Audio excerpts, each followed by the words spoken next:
आप सभी को आषाढ़ गुप्त नवरात्रि की मंगल शुभकामनाएं।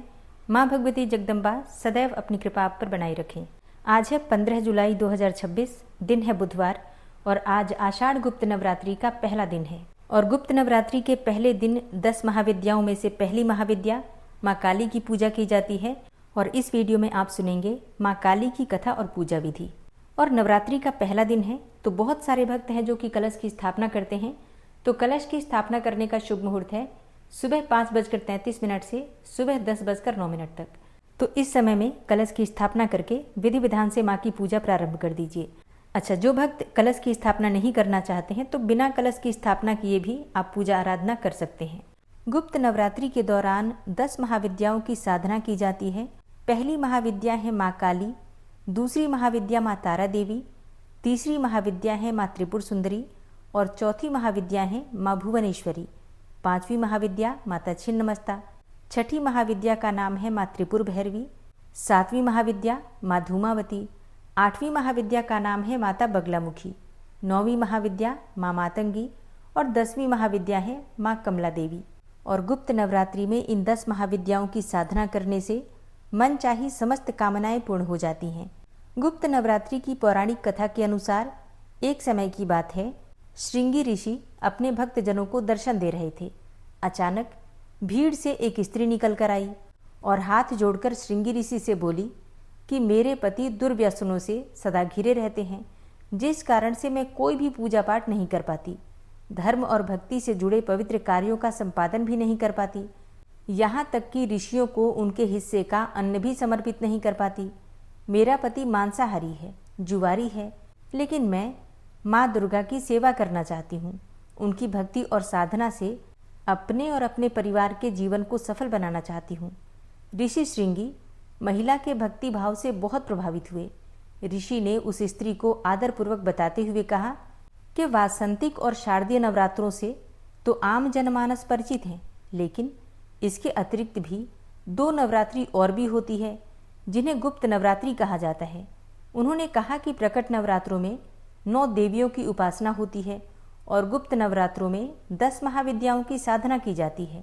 और इन नवरात्रों की प्रमुख देवी स्वरूप का नाम है सर्वैश्वकारिणी देवी। और यदि इन गुप्त नवरात्रों में कोई भी भक्त माता दुर्गा की पूजा और साधना करता है तो माँ उसके जीवन को सफल कर देती है। ऋषि श्रृंगी ने आगे कहा कि लोभी हो चाहे कामी हो, व्यसनी हो अथवा मांसाहारी हो, या फिर कोई ऐसा मनुष्य भी हो जो कि बहुत अधिक या फिर हमेशा पूजा पाठ न करता हो, तो ऐसा मनुष्य भी यदि गुप्त नवरात्रों में माता की पूजा करता है तो उसे जीवन में कुछ और करने की आवश्यकता ही नहीं रहती। श्रृंगी ऋषि ने उस स्त्री को माँ दुर्गा की उपासना गुप्त नवरात्रों में करने को कहा और उस स्त्री ने ऋषि श्रृंगी के वचनों पर पूर्ण श्रद्धा करते हुए गुप्त नवरात्रों में माँ की पूजा की। माँ उस पर प्रसन्न हुई और उस स्त्री के जीवन में परिवर्तन आने लगा। उसके घर में सुख शांति आ गई। पति जो कि गलत रास्ते पर था सही मार्ग पर आ गया। और अब आप सुनेंगे 10 महाविद्याओं में से पहली महाविद्या माँ काली की कथा। पौराणिक कथा के अनुसार माँ काली की उत्पत्ति जगत जननी जगदम्बा माँ अम्बा के ललाट से हुई थी। कथा के अनुसार शुंभ निशुंभ दैत्यों के आतंक का प्रकोप बहुत अधिक बढ़ चुका था। उन्होंने अपने बल छल एवं महाबली असुरों द्वारा देवराज इंद्र सहित अन्य समस्त देवता गणों को निष्कासित कर दिया और स्वयं उनके स्थान पर आकर उन्हें प्राण रक्षा हेतु भटकने के लिए छोड़ दिया। दैत्यों द्वारा आतंकित देवताओं को ध्यान आया कि महिषासुर ने इंद्रपुरी पर जब अधिकार कर लिया तब देवी दुर्गा ने ही उनकी मदद की थी। तब वे सभी दुर्गा जी का आवाहन करने लगे। फिर उनके इस प्रकार आह्वान करने से देवी प्रकट हुई और शुंभ और निशुंभ के अति शक्तिशाली असुर चंड तथा मुंड दोनों का एक घमासान युद्ध में नाश कर दिया। चंड मुंड के इस प्रकार मारे जाने और अपनी बहुत सारी सेना का संहार हो जाने पर दैत्यराज शुंभ ने अत्यधिक क्रोधित होकर अपनी संपूर्ण सेना को युद्ध में जाने की आज्ञा दे दी तथा उनसे कहा कि आज 86 उदायुद्ध नामक दैत्य सेनापति एवं कंबु दैत्य के 84 सेनानायक अपनी वाहिनी से घिरे युद्ध के लिए प्रस्थान करें। कोटि वीर्य कुल के 50, धौम्र कुल के 100 असुर सेनापति मेरे आदेश पर सेना एवं कालक, दौहार्द्र, मौर्य और कालकीय असुरों सहित युद्ध के लिए कूच करें। अत्यंत क्रूर दुष्टाचारी असुर राज शुंभ अपने साथ सहस्त्र असुरों वाली महासेना लेकर चल पड़ा। उसकी भयानक दैत्य सेना को युद्धस्थल में आता देखकर देवी ने अपने धनुष से ऐसी टंकार दी कि उसकी आवाज़ से आकाश और समस्त पृथ्वी गूंज उठी। पहाड़ों में दरारें पड़ गईं। देवी के सिंह ने भी दहाड़ना प्रारंभ कर दिया। फिर जगदम्बिका ने घंटे के स्वर से उस आवाज़ को दुगना बढ़ा दिया। धनुष, सिंह और घंटे की ध्वनि से समस्त दिशाएं गूंज उठी। भयंकर नाद को सुनकर असुर सेना ने देवी के सिंह और माँ काली को चारों ओर से घेर लिया। तदनंतर असुरों के संहार एवं देवगणों के कष्ट निवारण हेतु परमपिता ब्रह्मा जी, भगवान विष्णु, महेश, कार्तिकेय, इंद्रादि देवताओं की शक्तियों ने रूप धारण कर लिए और समस्त देवों के शरीर से अनंत शक्तियां निकलकर अपने पराक्रम एवं बल के साथ माँ दुर्गा के पास पहुंची। तत्पश्चात समस्त शक्तियों से घिरे हुए शिवजी ने देवी जगदम्बा से कहा कि मेरी प्रसन्नता हेतु तुम इन समस्त दानव दलों का सर्वनाश करो। तब देवी जगदम्बा के शरीर से भयानक उग्र रूप धारण करके चंडिका देवी शक्ति रूप में प्रकट हुई। उनके स्वर में सैकड़ों गीदड़ों की भांति आवाज आती थी। असुर राज शुंभ और निशुंभ क्रोध से भर उठे। वे देवी काली की ओर युद्ध हेतु बढ़े। अत्यंत क्रोध में चूर उन्होंने देवी पर बाण, शक्ति, शूल, फरसा आदि अस्त्रों शस्त्रों द्वारा प्रहार करना प्रारंभ कर दिया। फिर देवी ने अपने धनुष से टंकार की और अपने बाणों द्वारा उनके समस्त अस्त्र शस्त्रों को काट डाला जो उनकी ओर बढ़ रहे थे। माँ काली फिर उनके आगे आगे शत्रुओं को अपने शूल आदि के प्रहार द्वारा विदीर्ण करती हुई खटवांग से कुचलती हुई समस्त युद्ध भूमि में विचरने लगी। सभी राक्षसों, चंड मुंडादि को मारने के बाद उसने रक्तबीज को भी मार दिया। शक्ति का यह अवतार एक रक्तबीज नामक राक्षस को मारने के लिए हुआ था। फिर शुंभ और निशुंभ का वध करने के बाद भी जब काली माँ का गुस्सा शांत नहीं हुआ, तब उनके गुस्से को शांत करने के लिए भगवान शिव उनके रास्ते में लेट गए और काली माँ का पैर उनके सीने पर पड़ गया। शिव पर पैर रखते ही माता का क्रोध शांत होने लगा। 10 महाविद्याओं में माँ काली प्रथम रूप है। माँ काली जी का स्वरूप अत्यंत विकराल, अभयंकारी और मंगलकारी है। माँ काली का ये स्वरूप असुरों का नाश करने वाला है। यदि कोई व्यक्ति गुप्त नवरात्रि के दौरान माँ काली की पूजा करता है तो उसके ऊपर आसुरी शक्तियों का कोई असर नहीं होता है। माँ काली की पूजा करने वाले व्यक्ति को रूप, यश और जय की प्राप्ति होती है। समस्त सांसारिक बाधाएं खत्म हो जाती हैं। माँ काली ने चंडमुंड का संहार किया था, इसलिए इन्हें चामुंडा के नाम से भी जाना जाता है। माँ काली अपने गले में मुंडमाला धारण करती हैं। इनके एक हाथ में खड्ग और दूसरे हाथ में त्रिशूल और तीसरे हाथ में कटा हुआ सिर होता है। माँ दुर्गा ने रक्तबीज नाम के असुर का वध करने के लिए काली का अवतार धारण किया था। 10 महाविद्याओं में माँ काली प्रथम देवी हैं, तो गुप्त नवरात्रि में प्रथम दिन माँ काली की आराधना की जाती है।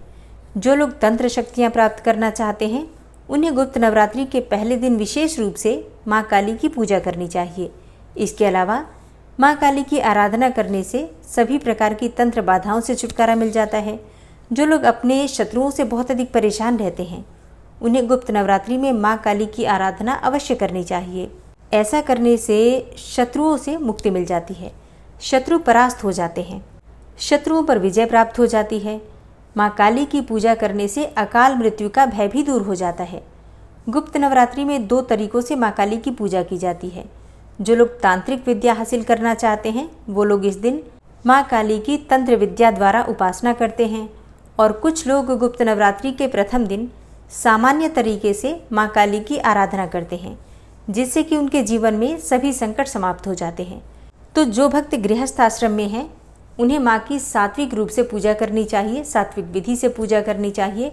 धूप, दीप, अक्षत, पुष्प इत्यादि अर्पित करके और उनकी पूजा करके उनके मंत्रों का जप करने के बाद उनसे प्रार्थना कीजिए कि हे माँ कालिके, मेरे परिवार की हर प्रकार से, हर संकट से आप रक्षा करें।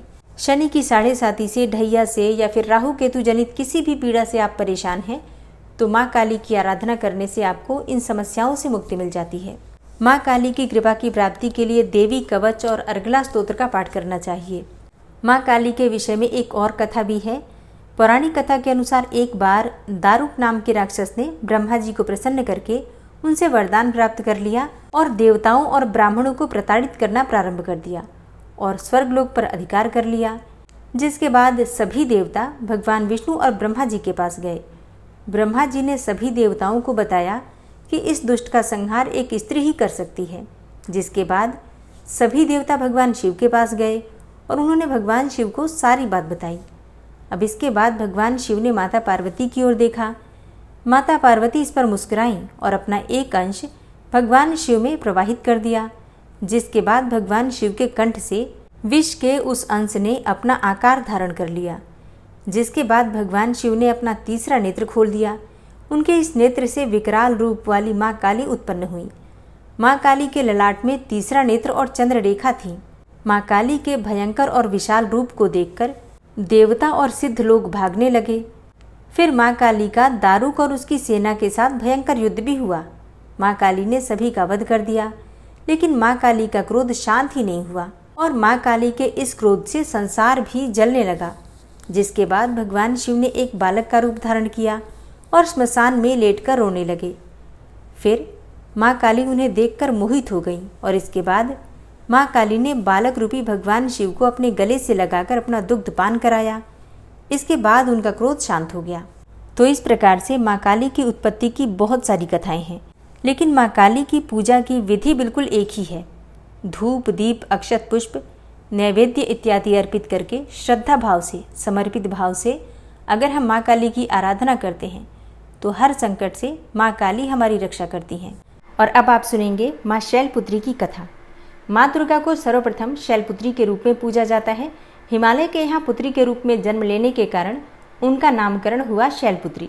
इनका वाहन वृषभ है, इसलिए यह देवी वृषारूढ़ा के नाम से भी जानी जाती हैं। इस देवी ने दाएं हाथ में त्रिशूल धारण कर रखा है और बाएं हाथ में कमल सुशोभित है। यही देवी प्रथम दुर्गा है। यही सती के नाम से भी जानी जाती हैं। और इनकी एक मार्मिक कहानी है।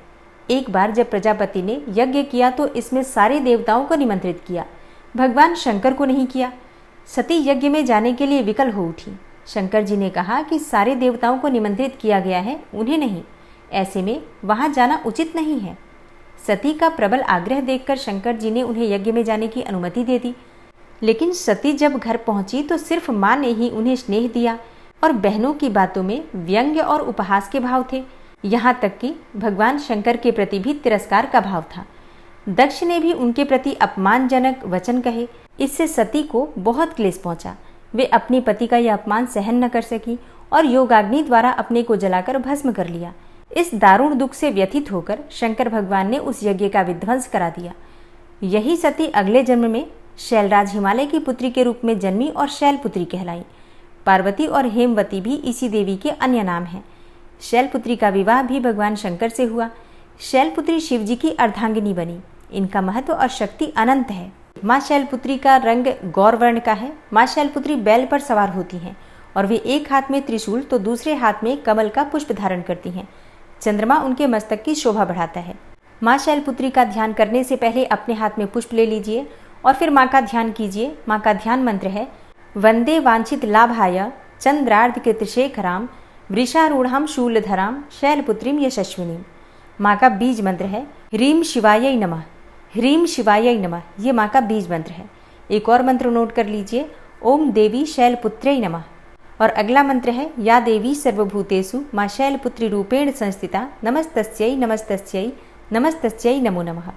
तो इनमें से किसी भी मंत्र के द्वारा आप माँ शैलपुत्री का ध्यान कर सकते हैं, उच्चारण कर सकते हैं और आप चाहें तो पूजा करते समय 108 बार माँ शैलपुत्री के किसी भी मंत्र का जप कर सकते हैं। विशेष रूप से माँ शैलपुत्री का जो बीज मंत्र होता है ह्रीम शिवाय नमः, इस मंत्र का यथासंभव जप अवश्य करना चाहिए। मतलब 11 बार 21 बार आप इस मंत्र का जप कर लीजिए। फिर इसके बाद से आप जो भी पढ़ना चाहते हैं, चाहे सप्तशती पढ़ रहे हो या फिर नवार्ण मंत्र का जप करते हैं, कोई भी पाठ या कोई भी मंत्र जप कर सकते हैं। माँ शैलपुत्री का आवाहन करके आपको विधि विधान से उनकी पूजा करना है। अक्षत, धूप, दीप, पुष्प इत्यादि सभी चीजें माँ को अर्पित कीजिए।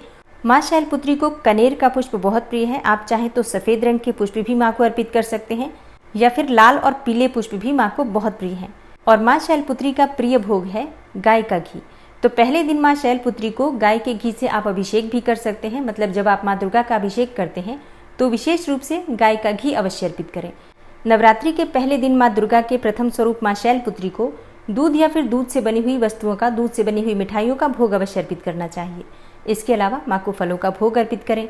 माँ शैलपुत्री के प्रिय रंग हैं लाल, सफ़ेद और पीले, तो आप इनमें से किसी भी रंग के वस्त्र धारण करके पूजा कर सकते हैं। वैसे नवरात्रि के प्रथम दिवस पर लाल रंग के वस्त्र धारण करके माँ दुर्गा की पूजा सुहागिनी महिलाओं को जरूर करनी चाहिए। और हाँ, कुंवारी कन्याएं अगर मनचाहा जीवन साथी चाहती हैं या फिर योग्य जीवन साथी चाहती हैं तो ऐसे में सफ़ेद रंग के वस्त्र धारण करके माँ शैलपुत्री की आराधना करें। इससे मन चाहे जीवन साथी की कामना पूर्ण हो जाती है। तो विधि विधान से माँ दुर्गा के प्रथम स्वरूप माँ शैलपुत्री की पूजा करके कपूर से उनकी आरती करनी चाहिए। और अब आप सुनेंगे माँ दुर्गा की आरती।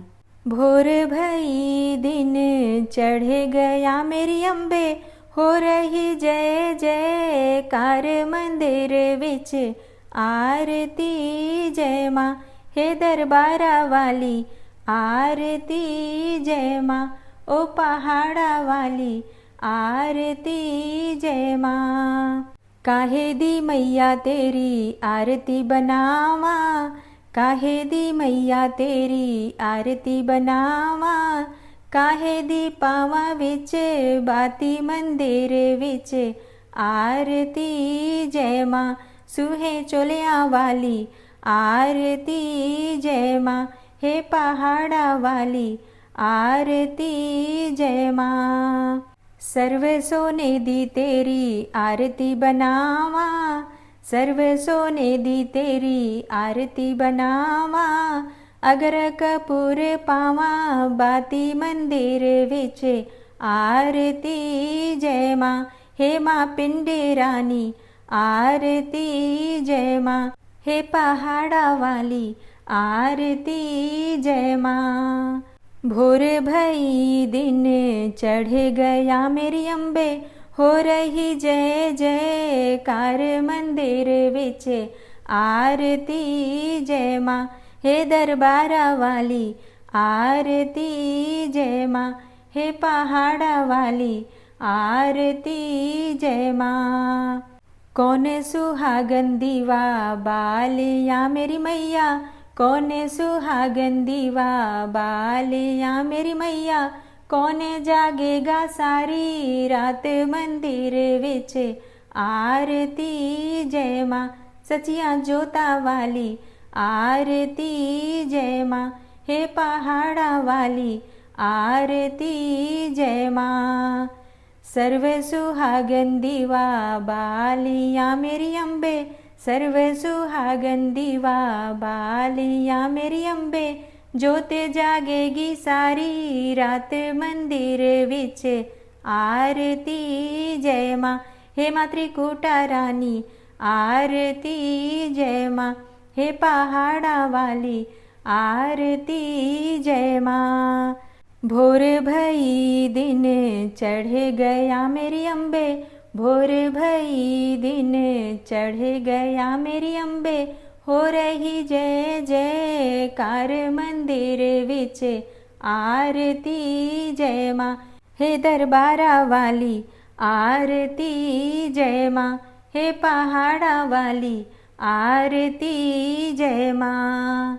जुग जुग जीवे तेरा जमुए दा राजा, जुग जुग जीवे तेरा जमुए दा राजा, जिस तेरा भवन बनाया मंदिर विच आरती जय माँ, हे मेरी अम्बे रानी आरती जय माँ, हे पहाड़ा वाली आरती जय माँ। सिमर चरण तेरा ध्यानु यश गावे, सिमर चरण तेरा ध्यानु यश गावे, जो ध्यावे सो यो फल पावे, रख बाणे दी लाज मंदिर विच आरती जय माँ, सोनिया मंदिरा वाली आरती जय माँ, हे पहाड़ा वाली आरती जय माँ। भोर भई दिन चढ़ गया मेरी अम्बे, भोर भई दिन चढ़ गया मेरी अम्बे, हो रही जय जयकार मंदिर विच आरती जय माँ, हे दरबारा वाली आरती जय माँ, ओ पहाड़ा वाली आरती जय माँ। बोल सांचे दरबार की जय, सच्चियां जोता वाली माता तेरी सदा ही जय। जो भक्त नवरात्रि के पहले दिन से कथा सुनना प्रारंभ कर रहे हैं उनसे आग्रह है प्रतिदिन की कथा आप लोग ज़रूर सुनिए। उम्मीद करती हूँ कथा आपको पसंद आई होगी। अच्छी लगी हो वीडियो तो लाइक कीजिए, शेयर कीजिए और चैनल पर पहली बार आए हैं तो सब्सक्राइब करके बेल आइकन को ज़रूर प्रेस कर लीजिए। मिलती हूँ मैं आपसे अगली वीडियो में, तब तक के लिए जय श्री राधे।